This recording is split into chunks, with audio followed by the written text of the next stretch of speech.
ព្រៃឈរខ្ញុំអើយនេះហើយវាសនាល្អស្រស់ត្រកាលទាំង15ឃុំបារាយជ្រៃវៀនបឹងណាយខ្វិតធំសម្រោងតងរងលវាគោស្រងា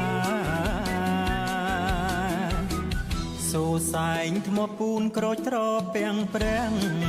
ព្រៃឈរល្អណាស់ឃុំមាន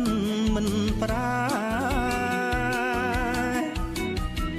ស្រុកអាប់ពីវត្តលូតលងកើនទ្វេ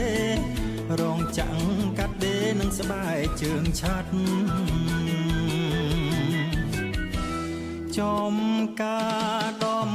ណាំបន្លែអំពើធ្វើស្រែដាំស្រូវបានផលពេកដាត់សង្កដានុងពោស្រុកយើងល្អគប់រីកមុខរីកមាត់ខ្ពស់ក្រុមវិសាយផ្លូវជាតិសែនធំបេតុងកៅស៊ូប្រមុខគំរូកិតគូ